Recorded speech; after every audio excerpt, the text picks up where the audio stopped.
Hello प्यारे बच्चों, हम ट्वेल्थ का मैट्रिसेस का इंट्रोडक्शन पार्ट कर चुके हैं। आप पीछे वाले वीडियो में जाके इंट्रोडक्शन पार्ट देख के आ सकते हैं। और आज हम करेंगे एक्सरसाइज 3.1। फर्स्ट क्वेश्चन दे रखा है कि एक मैट्रिक्स दे रखा है ए, उसमें पूछा है आपसे कि ऑर्डर ऑफ द मैट्रिक्स बताओ। तो हमने इंट्रोडक्शन पार्ट में किया था कि ऑर्डर किसी भी मैट्रिक्स का क्या होता है, रो मल्टीप्लाई कॉलम होता है। तो देखो इसमें कितनी रो है, बताया था ना। रो जो होती हैं वो हॉरिजॉन्टल लाइंस होती हैं और कॉलम जो होते हैं वो वर्टिकल लाइंस में जो एलिमेंट्स होते हैं वो होती है। तो देखो इसमें कितनी रो है, 3 रो है। और कॉलम कितने हैं, 4 कॉलम है। तो इसका ऑर्डर कितना बन गया, 3 × 4 बन गया। ठीक है। नेक्स्ट पार्ट में पूछा है द नंबर ऑफ एलिमेंट्स बताइए। नंबर ऑफ एलिमेंट्स क्या होते हैं, रो और कॉलम को मल्टीप्लाई करके जितना आएगा उतने ही एलिमेंट्स होंगे। तो 3 4 ज़ा कितना, 12। तो 12 एलिमेंट, और आप काउंट भी कर सकते हो। यहाँ पे आपको कितने एलिमेंट दिख रहे हैं, 12 एलिमेंट दिख रहे हैं, 12 है। तो हमारे पास नंबर ऑफ एलिमेंट्स आ गया 12। थर्ड पार्ट में पूछा है राइट ऑल द एलिमेंट्स। अभी एलिमेंट्स के बारे में इंट्रोडक्शन पार्ट में मैं आपको अच्छे से करवा चुकी हूँ। फर्स्ट रो और थर्ड कॉलम का जो एलिमेंट होगा उसको 1 3 बोलेंगे, A13। तो देखो फर्स्ट रो में थर्ड एलिमेंट कौन सा है, 19 है। तो A13 कितना आ गया हमारा, 19 आ गया। उसके बाद 2 1 है, तो सेकंड रो का और फर्स्ट कॉलम का एलिमेंट, सेकंड रो और फर्स्ट कॉलम 21, तो कितना आ रहा है, 35 आ रहा है। उसके बाद है A33, 33 एलिमेंट थर्ड रो और थर्ड कॉलम का। तो देखो थर्ड रो तो हमारी ये वाली है और थर्ड कॉलम ये वाला है। तो A33 क्या हुआ हमारा, -5। उसके बाद है A24, second row and fourth column. Second row ये है और फोर्थ कॉलम ये है। तो हमारा एलिमेंट कौन सा हुआ, 12 हुआ। उसके बाद है 23, second row third column. Second row ये है और थर्ड कॉलम ये। तो सेकंड रो थर्ड कॉलम का एलिमेंट क्या हुआ, 5/2 हुआ हमारा। क्वेश्चन में है if a matrix has 24 elements what are the possible orders it can have. देखो किसी मैट्रिक्स में 24 एलिमेंट्स हैं तो उसके ऑर्डर्स क्या क्या हो सकते हैं। तो हमने पता किया था ना, पीछे इंट्रोडक्शन पार्ट में बताया था। फर्स्ट क्वेश्चन में मैंने बताया कि नंबर ऑफ एलिमेंट्स क्या होते हैं, रो इनटू कॉलम को मल्टीप्लाई करके जो आएगा वही हमारा नंबर ऑफ एलिमेंट्स होते हैं। ठीक है। तो अब देखो 24 है, 24 हमारा कैसे कैसे आ सकता है, 1 × 24 करके भी आ सकता है कि एक ही रो होगी और 24 सिर्फ एक रो, मतलब ये रो एलिमेंट, इसको रो मैट्रिक्स भी बोला जाता है। 24 जिसको मल्टीप्लाई करके आता हो ना, वो सारे के सारे आपके पॉसिबल ऑर्डर्स हो जाएंगे। 2 से करोगे तो 2 × 12 मीन्स 2 रो एंड 12 कॉलम्स। या फिर 3 से मल्टीप्लाई करोगे, 3 8 ज़ा 24। 4 से करोगे तो 4 6 ज़ा 24। वाह, इसका उल्टा भी हो जाएगा ना, अब 6 4 ज़ा भी हो जाएगा।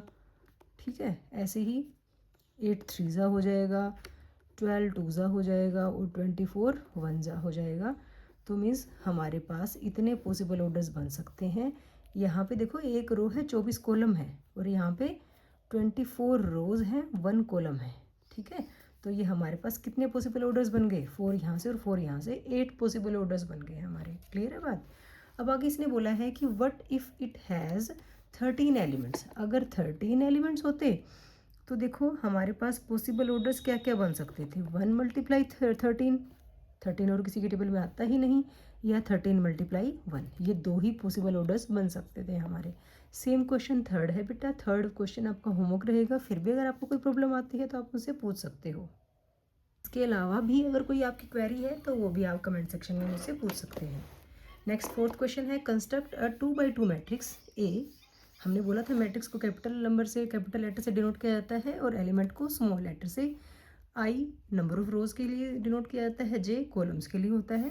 AIJ हमें बनाना है 2×2 का मैट्रिक्स, जिसके एलिमेंट्स हमें क्या दे रखे हैं। फर्स्ट पार्ट में हमें दे रखा है AIJ क्या है, I+J⁴ डिवाइड बाई 2। 2×2 का मैट्रिक्स बनाना है। तो आप सीधा सीधा देख सकते हो कि एलिमेंट्स तो 4 ही बनेंगे आपके, 2 रो होंगी और 2 कॉलम होंगे। ठीक है।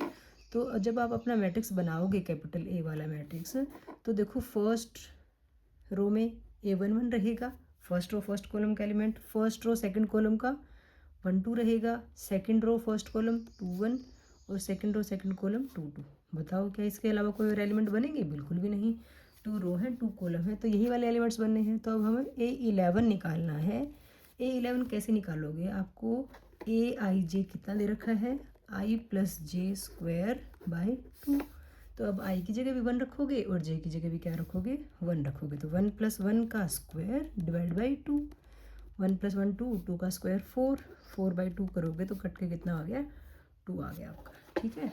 फिर आप 1 2 निकालोगे, मीन्स आई की जगह 1 रखोगे, जे की जगह 2 रखोगे, इसका स्क्वायर डिवाइड बाई 2, 1+2 का स्क्वायर, 1+2 3, 3 का स्क्वायर कितना आ गया 9, 9/2, आगे कटेगा नहीं तो 9/2 ही आ गया हमारे पास। अब आप A21 निकालोगे, मीन्स आई की जगह 2 रखोगे, जे की जगह 1 रखोगे, 2+1 का स्क्वायर डिवाइड बाई 2, 3, 3 का स्क्वायर 9, 9/2 आ गया।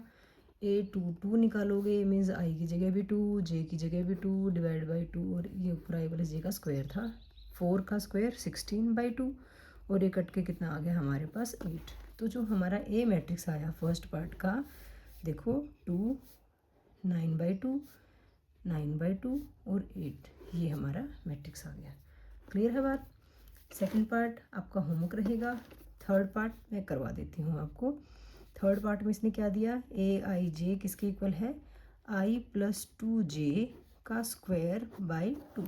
तो यहाँ पे भी आपको, क्योंकि 2/2 का मैट्रिक्स है, तो आपको 11, 12, 21 और 22 ही एलिमेंट निकालने होंगे। A11 के लिए आई की जगह 1 रखो, जे की जगह भी 1 रखा, 2 × 1 किया तो 2 आ गया, का स्क्वायर बाई 2, 3, 3 का स्क्वायर 9/2, A11 हमारे पास 9/2 आ गया।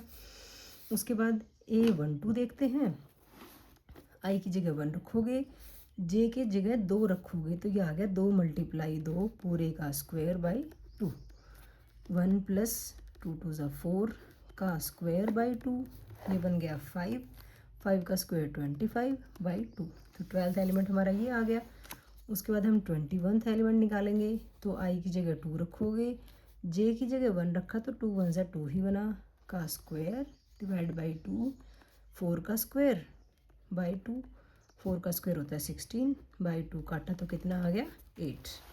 अब 22nd एलिमेंट निकालना है हमें, आई की जगह 2 रखा, जे की जगह भी 2 रखा, पूरे का स्क्वायर बाई 2। तो देखो ये कितना आ गया, 2 + 4 का स्क्वायर बाई 2, 2 + 4 6, 6 का स्क्वायर कितना होता है 36/2, काटा तो कितना आ गया इसमें 18। तो 22nd एलिमेंट कितना आ गया हमारा 18 आ गया। इस तरह हमारा जो मैट्रिक्स बना वो क्या बना, 11th एलिमेंट है 9/2, 12th एलिमेंट है 25/2, 21th है 8 और 22nd एलिमेंट है 18। तो ये हमारा आंसर आ गया। इस ढंग से हम सारे क्वेश्चंस को निकाल सकते हैं। सेकंड पार्ट आपका होमवर्क रहेगा। Thank you.